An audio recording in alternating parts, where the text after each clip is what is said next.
Dollar. Dirt and money, no soul. Had to go and get it, ain't no time to kick it. Got a stack and flip for my foes. Dollar. Please tell me you can hear me. Don't turn your back and don't neglect me. Just let me know if you need me. Dollar. Let me watch out for my partners. Keep my money long, get my team strong. Let me run away from my problems. Yo, what's good, original crew? It's your boy DJ Nuki, your girl. Sierra. We back on the channel with another Kid and C original. Kid and C original. Kid and C original. That's what you supposed to be doing, you know what I'm saying? But welcome back to the channel, man. We got a good one for y'all today, man. We finna learn some things. I know y'all love these videos, these types of videos, you know what I'm saying, with the cartels, the drugs, the money. Really makes me think what y'all like to do in y'all pastime. Y'all like here want to be some dope boys? Well, nah, I ain't no dope boy, because they the cartel way bigger than But they ain't selling no nickels and dimes. They seem about boatloads. But we had how Mexican cartels became worth over $500 billion. Oh, I didn't even say 5. I just said 5 billion. But I was looking right at it. It's a proofread. But with that being said, before we get into it, make sure y'all check out the links in the description box down below. You already know where to go. If y'all want to further support the channel, also check out down below. Also, if you... What I finna say? I don't know. You say it? Yeah. You look at me like I did something wrong. No, because it was a lot of alsos. It's okay. Also... if y'all know some cartel stuff or some stuff pertaining to this type of topic, because it seems as though y'all love these type of videos. And if it's a video out there where you have react to, y'all like, bro, they gotta look at this for everybody. Spam it up in the comment section down below, man. But also, salute to the comment of the day. But we appreciate our comments. We appreciate our comments over here.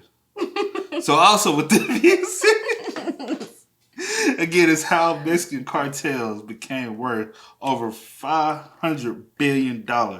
So also with this being said, let's go ahead and get into it. Let's check it out. Let's see what's about. I gotta mess with you, man. The trafficking and production of illegal substances is big business. So big, in fact, that some U.S. government officials believe the combined annual revenue of all Mexican cartels is more than $500 billion.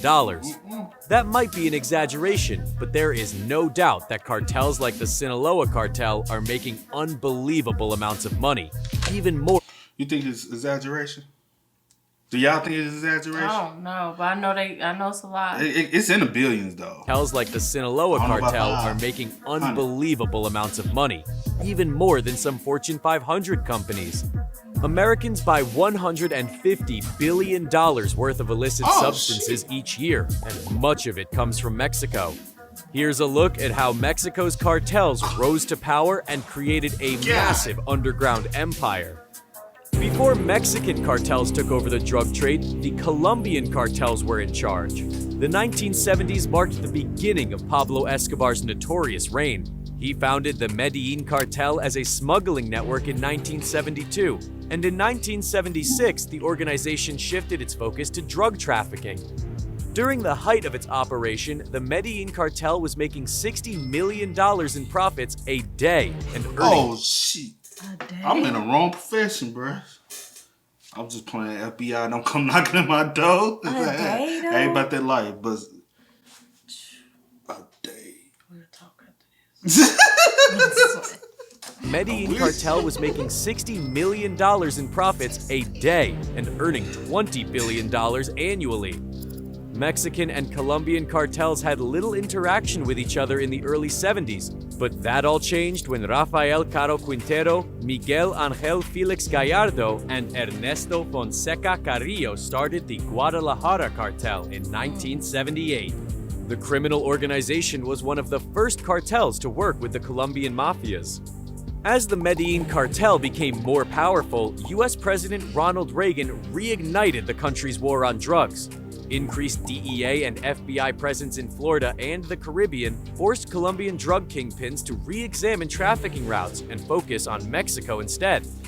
During this time, Juan Mata Ballesteros served as a liaison between the Guadalajara cartel and the Cali cartel, which resulted in more drugs pouring into the U.S. from Mexico. The Guadalajara cartel took a 50% cut of the drugs it transported from Colombia. As trafficking increased, the Guadalajara cartel was flush with cash, earning as much as $5 billion annually.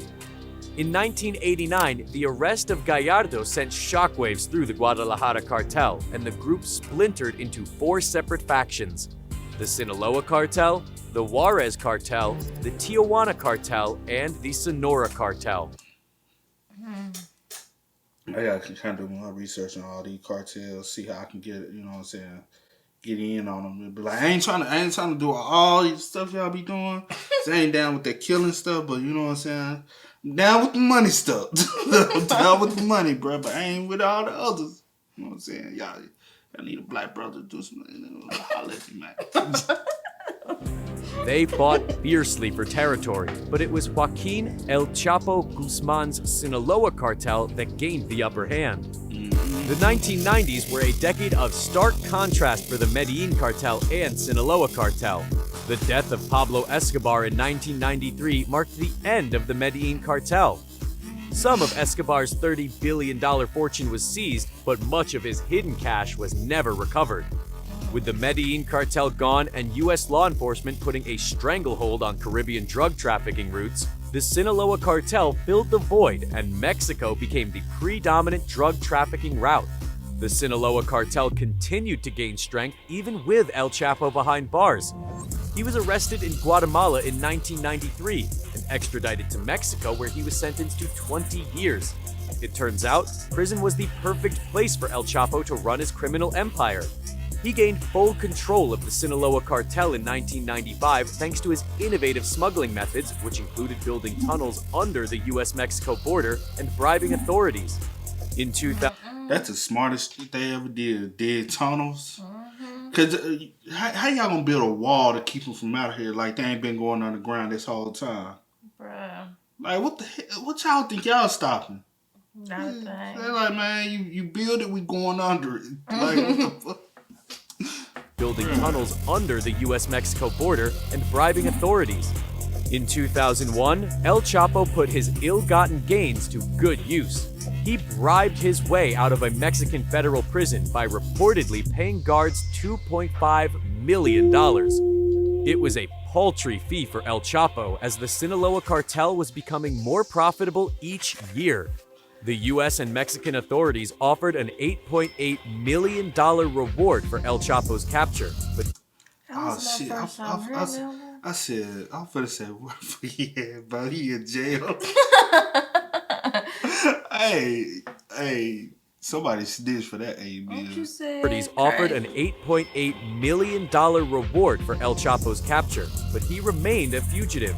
His freedom allowed him to seize territory from rival cartels and add additional trafficking routes.